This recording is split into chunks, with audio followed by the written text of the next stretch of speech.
Welcome back, everybody. Primal Athletics Radio. This is episode 2 of our recent relaunch, so kind of coming back at you guys with a fresh perspective on things. Today we are tackling, I don't want to call it an issue, but a topic of the idea of prescriptive fitness. So in CrossFit, I'm sure we've all seen the 2 letters RX, and that comes from the medical term as prescribed. So when you're talking about workouts, you're talking about programming, certain weights of workouts or lifts, a lot of those things are, coined prescribed. So we want to kind of dig into that idea. What does that mean? Why do we use it? How can it vary from person to person? So something I kind of brought up before we even started recording here, I was talking to Eric and said, if you had pneumonia and you went into the hospital, would they give you morphine for your pneumonia? And Eric said, that's ridiculous. That wouldn't help. So same thing with our fitness, right? There's a precondition and there's a need to help meet your goal to, cure whatever precondition or help aid that precondition. So thinking in the wider range of CrossFit, there's a tool to get you to where you want to be, and that tool isn't the same for everybody. So maybe we'll kind of take that as a jumping off point. We can start with an easy one, and I'll pitch to Levi here with RX weights, right? For a workout that might be written as like a benchmark workout's always got an RX weight. Right. The way I view RX weights is that those are fine as long as you're achieving the stimulus that's created for the workout. It's like if we're doing Fran and the RX weight is 95 pounds, that's great, but it should be we're trying to achieve. Largely, I think in a workout like that should be fast and furious, but we're trying to achieve a very quick, for the even most part, unbroken type of workout for that. And if we're not able to, not only achieve the speed of it, but the quality and range of motion, that we have really no business going into RX weight. So we get more benefit elicited as if we aim for the quality and the stimulus of it, and that workout being a very fast glycolytic style of workout, rather so than trying to chase the weight of what's prescribed. So we're going to benefit more and get stronger by scaling, which I think is a novel idea. Yeah, I think, for example, when I went to my L1, I had no business doing 95. I was doing sets of 5 at a time, and it was heavy for me. Yep. And so I missed out on what the workout was intended for. And I think maybe what we should think about is how did these RX weights come about? Yeah. And that kind of helps answer. So I don't know what you guys think of, when you think of who should be doing an RX workout or who the prescription workout was designed for, who do you guys typically think of doing that? How did the RX weights come about, I guess? Yeah. How would you think? For me, the classic idiom is program for the best and scale for the rest. Yeah. Because you want to set a high standard for the movers in your gym, right? And then the culture has to ensue to support that not everybody is required, or even we don't expect everybody to try the RX versions of everything, because it might not be the best fit for them. Is that kind of? Yeah, I think in the original, I don't want to speak for Greg Glassman because I wasn't there, but I think he did, based off of the videos and stuff that was coming out at the time, it was look at this badass athlete, I'm going to write a workout for them, see if I can kick their butt, right, give them a really good workout, and then let's everyone else try to attack it and see how we do. And that's kind of, I think that is similar to scale, write for the best and scale for the rest kind of thing. And I think that's why the concept of infinitely scalable is so heavily leaned into, is that we're going to see that, and a lot of us are going to be tasting, hey, I want to go push RX, but we're not going to get as much out of it if we're not hitting the stimulus and quality. So in my eyes, the RX weight is reserved for kind of the top of the food chain type of athlete. And the vast majority of athletes aren't going to be getting to that to keep their quality high. Yeah. The stimulus achieved.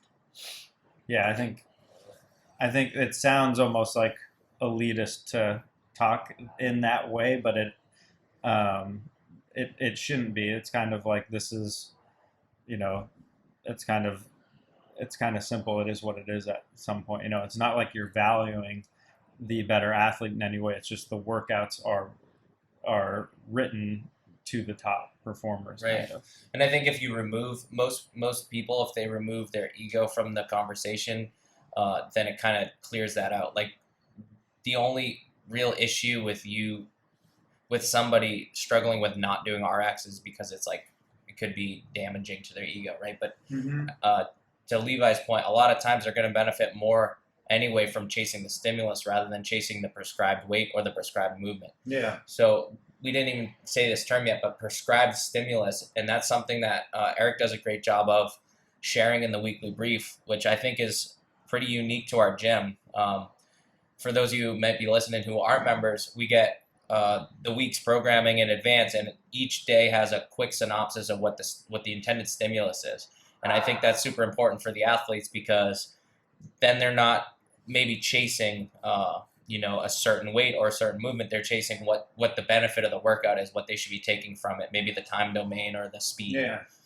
Well, yeah, like even like what's yesterday's, which was a 5-rep max power clean and then push-ups.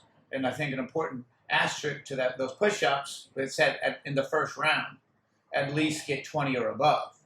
So you're picking a variation of movement that allows you to have that volume of push-up that's going to give you the best result.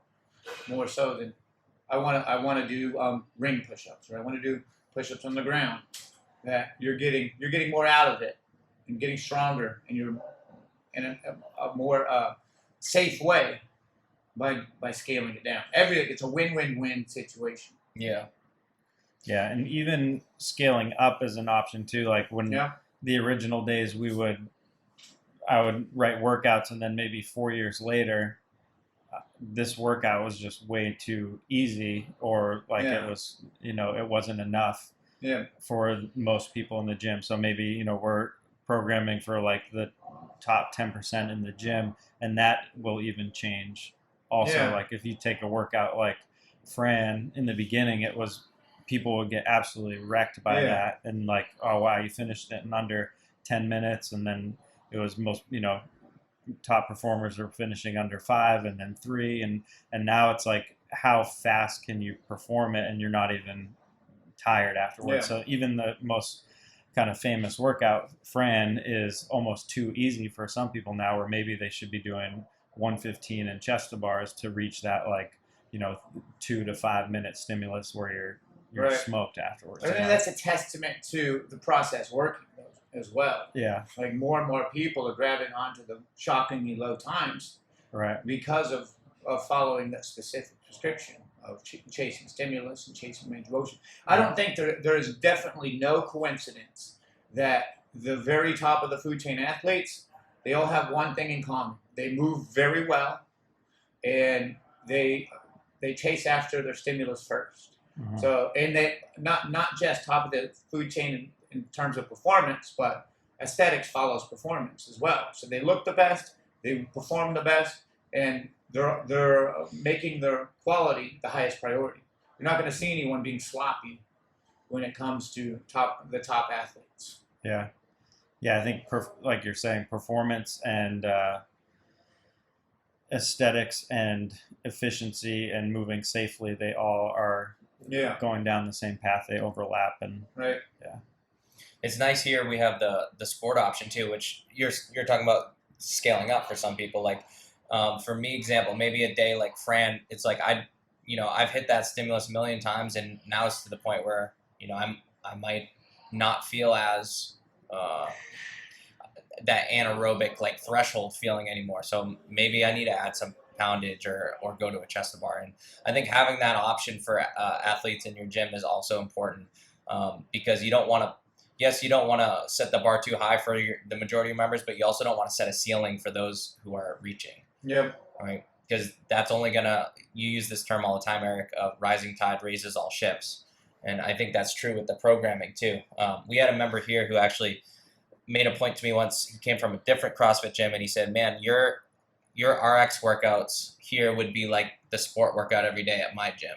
And like the scale versions that we write would be like the RX, and why is that? Why does it seem like your programming's RX versions are so much harder? And then we got to talking, and it comes out that our fitness level across the board is just higher here. And I don't think that's by accident. I think, the fact that we set a kind of a high bar, and there's a culture that is growth oriented, allows our whole membership to be fitter.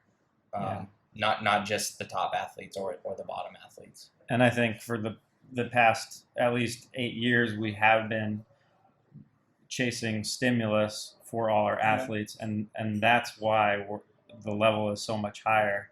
It's not because we're just recruiting really fit people. It's because we have members that have been here for 10 years, and for the majority of that time they've been chasing the stimulus and trying to get the most out of that workout. And so that the next day, the next week, the next year, they're better because they trained. Because they trained, they didn't with compete the right every emphasis, day. Right. Yeah. The right prescription, some may say. Right. Yeah. And this can even go into like different goals for different athletes. Again, before we start recording, we're kind of talking about, some members in our gym that we could use as examples, not by name, but, some who maybe want to compete. That's kind of their focal point is, I want to get into an elite echelon of fitness. And then some who are in their 60s or older who just want to move well. And it's like those two goals are going to have different prescriptions, albeit it's all CrossFit and it's all stimulus based. I kind of identifying that as a coach and maybe even as a fellow athlete in class, and realizing like they're just on separate paths. So what they do and the movements they do and the weights they do are going to follow suit because there's different goals to be met. Yeah, I mean, going back to Fran again as an example, but you could have someone who maybe they can't squat because they've had years of abuse and their body's pretty broken down. They can't do pull-ups because those positions are tough for them. Like maybe we just put them on a bike and it's a 3-minute max effort bike, and they're going to get a very similar stimulus to someone doing 21:59 thrusters. And so you can take the prescribed workout and adjust it based on what that athlete needs, and make it the right prescription for them. Yeah. I think that to bring it back to the ego point, when I was like a young coach, I didn't like people offering me like, hey, I'm going to change this for that, or like the workout too much. Like I think it was my young coach ego being like, well, this is how it's written. This is what we're trying to do. And I think the more time I've spent around more athletes and the more wisdom I've gained with it, I welcome that. And I really do appreciate when somebody's like, hey, I'm feeling this today. I think I would be served better doing a deadlift. It's like flexibility has increased by a lot. Yeah, for sure. I for sure with this. Yeah, and I think it's because of the understanding of like, all right, we're not just chasing a movement today. Yeah. The stimulus thing, and maybe a bike is going to be better than running for them, or whatever it is. Yeah. Maybe we should just like go over stimulus, because someone just asked me. We were talking about like masters athletes and if they could have an RX weight and for so masters athletes. Yeah, and so I was talking about stimulus is always the goal, and they didn't know what stimulus was, so maybe we should just go over what stimulus is. Anybody? Yeah, I could try. I mean, you probably got the exact scientific definition, but I could go layman's terms and see if. Well, you go first, contingent. and then we'll see if I have anything to add. All right. So I would describe to maybe somebody who asked me in class. I would say the stimulus is the response that the workout kind of necessitates from your body or pulls from your body. So whatever changes happen through an adaptation is because of the stimulus. Yeah. So it's like the prescription of the workout is maybe so that you get faster or you get stronger. Right. That's the stimulus we're aiming for. Right. Just to add on to that, it's pretty close to what I would say too, is that it's basically just the intensity we're seeking for the time that we're seeking. So if we're looking at something like Fran, then we're looking for maybe 3 to 5 minutes, but out of a high intensity. And if we're doing something like Murph, we're having a sustained intensity. But there's still, between both of those, there shouldn't be a whole lot of just sitting and waiting around. Now, if we have a stimulus of let's say, intervals where we're doing three minutes or so of work followed by 3 minutes of rest, then that stimulus means you're just trying to blast through that 3 minutes, knowing that you're going to get 3 full minutes of rest. So you're trying to keep each one of those high. So if at any one of those points, if we're not able to sustain that intensity that's prescribed, then we'd be better off scaling to a level that we could. The other thing this is kind of veering away from the subject a little bit, but it's also, I think, what's important to remember for as far as achieving our exact recipe for fitness is like, where are we at and when it comes to like the fundamentals of movement. Like sometimes I've often seen athletes that they're getting into a bunch of chest to bar pull-ups, but they don't have even kipping pull-ups, but they don't have very many strict pull-ups. Same thing, in particular, so with handstand push-ups, and this has been a catastrophe in years gone by. I've seen a bunch of athletes that barely have any strict handstand push-ups, yet they're just slamming out kipping handstand push-ups, but that also leads to some devastating injuries if we don't develop that foundation first. If we know we're falling short in the foundation of strict movements, then we're going to be better served figuring out, biasing our workouts towards developing that foundation. So this is another thing that I thought of that I thought is relevant to that prescription for fitness. Knowing your weaknesses, accepting them, and then rather than ignoring that weakness, you're trying to address it, and then from that addressing that weakness, you're going to get way more bang for your buck than trying to ignore it all the time and never developing that exposed weakness. Yeah. The Achilles heel. Yep. Yeah. I mean, it's what I like to say about this stuff is that those weaknesses, it's not like we created the weakness, we've just exposed it, and now that's where we can address it. Mm-hmm. So all these things that they pop up for everyone. I've got 100 different weaknesses, but I do a lot better when I hone in on those and then make them less of my weakness than I do just running with my strengths. Yeah, and I think it is definitely related to stimulus, because if you take, stimulus is basically like the desired effect that the workout places on our body. And so if the desired effect is like shoulder strength volume and handstand push-ups, or like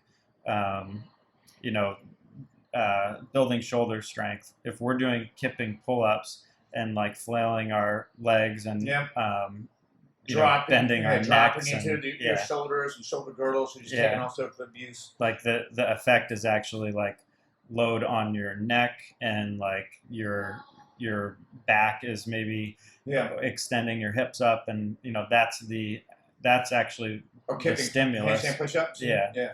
Whereas if you're doing it correctly and you're chasing the stimulus, then it is a shoulder workout. So if you're chasing just the standard of head touches the ground and arms are locked out, then that's not necessarily the stimulus. So the standard isn't the stimulus; it's the desired effects on our bodies, kind of. I think that making those two things inseparable, the stimulus and then also what's the desired adaptation from the stimulus, and that's I don't use those sciencey words in class very often, but I do try to say like, hey, we're going to do intervals today because I want you to rest so that you can hit higher intensity for longer. Yeah. That's why we're mixing rest in, so that you can develop your anaerobic system better today, because you're not going to poop out after 2 minutes. You get to stop and rest. Intervals to me can always be a very scary thing, because despite that rest, they can be monstrously hard, because the goal is to keep your intensity near each other, and that's shockingly high intensity for every single one. So if you're doing this right, then you're not going to be petering off in each interval that you do. So being at a level that's going to allow you to sustain that is going to be the best thing for you.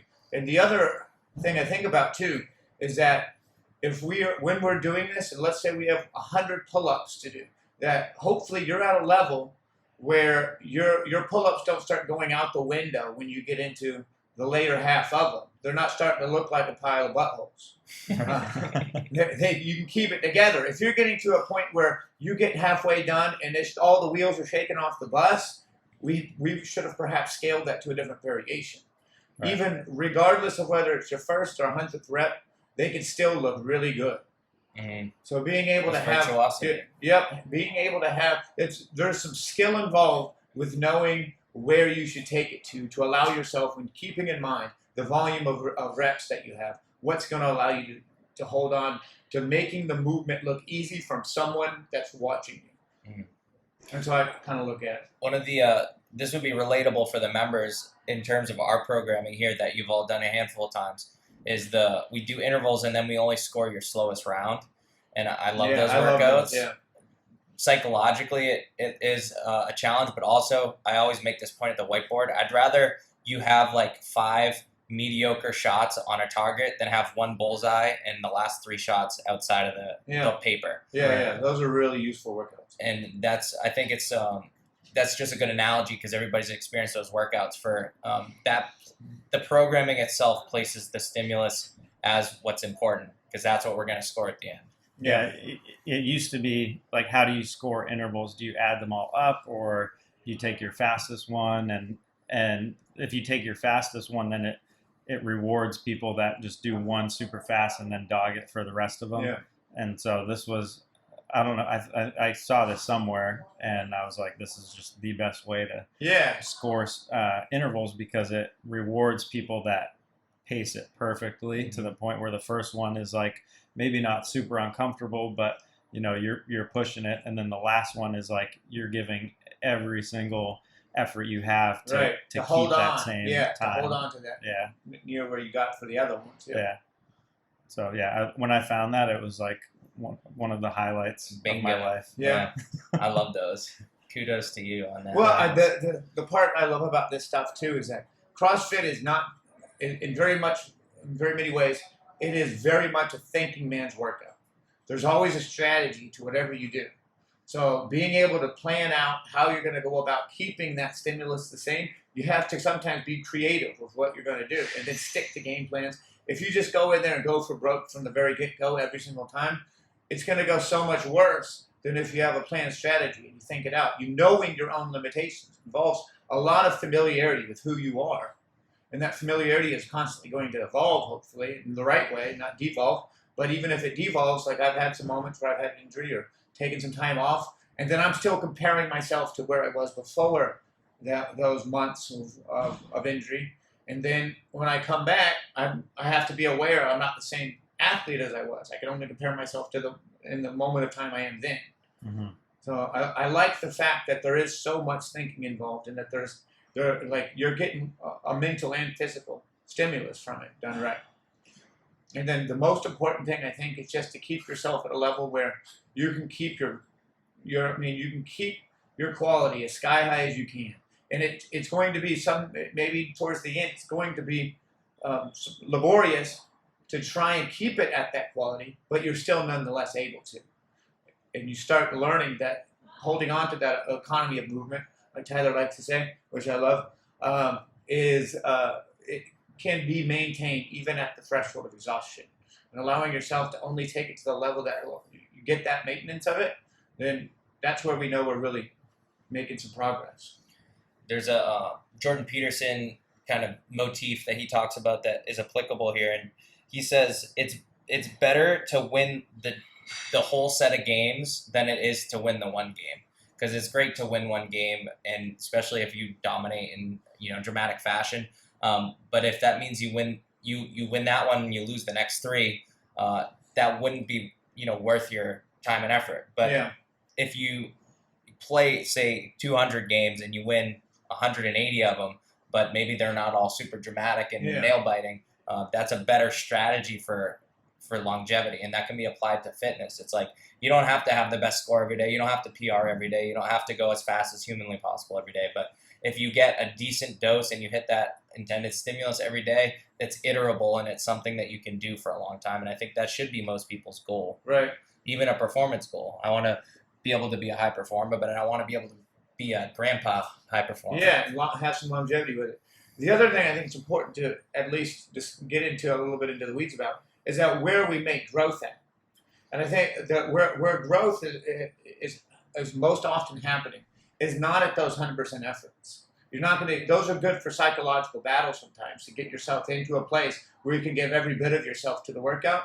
But as far as where we make the best adaptations is at the top end, like 85 to 90%, where we could still come up, we do a workout, we can still walk outside and not be just collapsed on the floor, just sucking wind for another 10 minutes. And that's how we make the most adaptations out of it too. So it shouldn't be where you give your heart and soul to the entire workout if you're wanting to get the most out of it as far as the physical adaptation.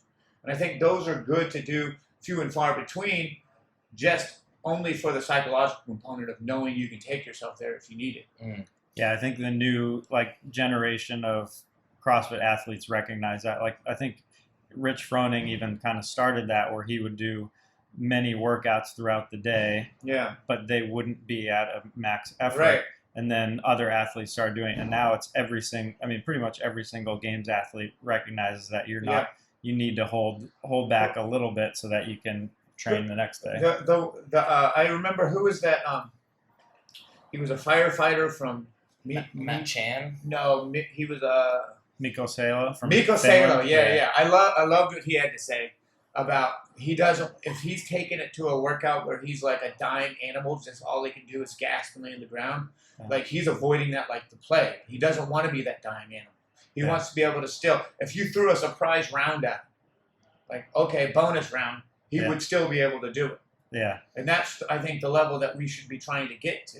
And knowing that limitation of not getting it to the 100%, you've redlined yourself, and then all you can do is sit there and gasp for air. But ending off in some space where you can maybe squeeze out one more round if you really had to. Might be slower. All the science is there to support that too, from a physiological standpoint. Like, if you smoke your CNS 3 days in a row, there's no return on your investment. Yeah. If you just get a proper, again, prescription, you get a proper dose of that lower intensity, albeit still pretty hard. There's a lot of suffering in those 85 to 9%. Oh yeah. Yeah. I like with the Rich Froning thing. I was just gonna say his name too before you jumped on, which was funny because I remember watching a couple of the first years of the games, and he was the only guy who could walk around after. Yeah. And I remember the announcers were like, "He's never tired. Like, he never looks tired. He finishes the workout and just like walks away, and everybody else is like gasping." I feel kind of bummed if I do take myself to that level. I'm not happy with myself. If after the workout, all I can do is lay on the ground, I'm like, shoot, I went too hard. Yeah. I mean, I did that the other day, kind of, with us, where I did all I could do. I've never seen you stop mid workout. We were racing on the bike, and he just got off and sat there for a little bit. And I was like, "Oh, that's not good. I've never seen that before." I'm like, man, I messed up. So I'm like that. I don't feel any victory if I get out of a workout and all I can do is collapse. I feel like I defeated myself and went too hard. Yeah. I think that's because there's an easy or a very common thing where CrossFitters picture the workout of the day as a competition versus a training. Absolutely, yeah. And so I think if you have a mindset of, I want to get a really good training day, and maybe I messed this up because I went out too hard out of the gates, or I just pushed it too hard overall, then I think that shows that you have the right mindset around training versus competition. One thing I like, at least what I've been through in the process of thinking about how to do workouts, is that if you're going so hard into workouts where you get like this nervousness and butterfly feeling in your stomach every time you think about it, because you think of the day before and how hard you went and how much suffering you were, that I think that you're going too hard in. But if you go in there maybe with a little excitement, but you're not scared of that because you didn't take yourself to that gnarly CNS taxed element of yourself, that you shouldn't be scared of the workouts. You should be more excitement than scared. And if you start pacing yourself to be like, okay, this is going to suck for a little bit, but it's not going to be horrific, then that's when you start. I feel like that's when I started learning that the proper pacing. And miraculously, all of my workouts, I started getting bigger, stronger, faster with it, and there wasn't near as much pain involved. Yeah. I just kept pushing that, like the 85% more and more and more, where my 85% was becoming my old 100%. Then again, then again, and again. I think I experienced that big time, and you kind of turned me onto this years ago. But like when I came into CrossFit, I had this college football player's mindset, and I applied it, and I thought I was doing, more is better, faster is better, heavier is better, and I made progress at the beginning, but then it was just kind of like, everything petered out, and I started getting really sore, and I wasn't really seeing the beginner's progress anymore. And we had a conversation a long time ago about raising your baseline rather than raising your top end. To your point there, and that really changed how I approached doing things. And I feel like I'm a 10 times the athlete I was 5 years ago. Oh yeah. And I do things with less oomph a lot of the times. Right. I just focus on being a good mover and doing it consistently. And I'll testament to that all day. That if you invest in your movement and your stimulus, then right. So nothing you bad is suffer gonna come less, from you gain more. It's only a win-win-win, as Michael Scott would say. I do think people equate that effort, the lying on the ground effort, with I got a good workout today. Yeah. But it's almost backwards. It's almost like you might have just got a bad workout because you're lying on the ground. And I have members here who it's like, well, that wasn't hard enough because I wasn't, I wasn't dying. Yeah. Like, well, you shouldn't be dying every day. Right. And then if we're looking at because we use these top of the food chain athletes as examples, but if we look at them and we see even a world record lift by Ilian or something, you see the world record lift. No one's ever touched this weight before in history on record, and they can make the world record lift look like warm up lifts. It's because they're so used to. They never touch their failure sets. They never get themselves to a point where it's questionable whether they're going to do it. So when they get that world record lift, they've already locked that in the bag. It's just a matter of now it's time to do it. Right. And then because that movement is so pristine, even at world record levels, there's very little risk of injury. So that's how we get ourselves into those top percentages, and whether that's percentage of any intensity for conditioning, or that's percentages of what you're doing for strength. That you should already know with certainty you're going to get it before you even try. And I think for people who have kind of a bias to like being more cerebral about the scores and they care about like the competitive side, most 9 out of 10 CrossFit workouts, you're going to be served better being able to move 70% of your max. Yeah. Excellent for a lot of reps than you would be moving 10 more pounds on your 1 rep max. Like there's really only a couple events ever or a couple workouts ever that are really going to pull out that top end strength. But for somebody who's got great like mid-range capacity, they can move 60 to 70% of their barbell forever. Right. That's better for CrossFit, I think. The one thing I really like about Primal Athletics is that a lot of times there's prescribed percentages for the scaling options. And I think those are very useful for anyone. Like if you see the prescribed percentage for one of the scaled workouts and it says whatever, 55%, and you look at your 55% and it's way below what the prescribed weight is for our advanced athletes, then I would have some deep consideration of whether you should scale from that point, because those prescriptions are designed to be. That's what basically around that is what the actual RX or sport weight should be too. Yeah, there was one day where I did a sport was percentage and RX was a pound, and scaled was also a percentage. And people came in, they said, "Oh, sport is lighter for me than RX because say your back squat is 200 and it calls for 50% of your back squat." And they're like, "Oh, I can only squat 150, so 75 pounds is sport." And it's kind of semantics at that point. It might be, you might be doing sport percentage, but that doesn't really matter. The reason why I would put percentages because if you have a 400-pound back squat, then maybe the RX weight is too light for you. So again, you talk about if we're talking about the advancement of athletes, if you've got more years under your belt and you're a more advanced athlete, then your percentage is going to be closer to what your nervous system contractile strength actually is. So that's why for the sport athlete, then if they're doing a percentage of 70%, it's going to be much closer to what they actually are able to do than someone that's got based off of how hard their muscles can contract, based off than someone that's been here a few months. Yeah. This is starting to bleed into CrossFitter autonomy, which was supposed to be episode number 3. Yeah. Which I think, still think it's relevant. Yeah, I think it is for sure. But this would be kind of a nice segue into next week with. So we talked about prescription. Week 1 was kind of like, where should your priorities be, right? What's our philosophy behind fitness? Yeah. And now, all right, what does that call for? What's the prescription to get you there? Now, how are we going to give athletes tools to be autonomous so they can make decisions that serve them, that get them closer to their goals and give them that longevity? So I think before we close out, like, I think thinking of coming into the gym almost like you're coming into a doctor's office, like what is your issue now? What do you need to be prescribed so that you can achieve a higher level of fitness and health overall? And thinking of the gym in that way, I think is a very important mind shift. So like, if you're coming into the gym and you are 70 years old, you have knee replacements, you have shoulder surgeries in your background, like, what should be your prescription to get the highest level of fitness and health that you can? And that might be different than someone who just graduated college. They played high level sports their whole life, and they've been into fitness and they're super healthy, no injuries. What should their prescription be coming into the gym?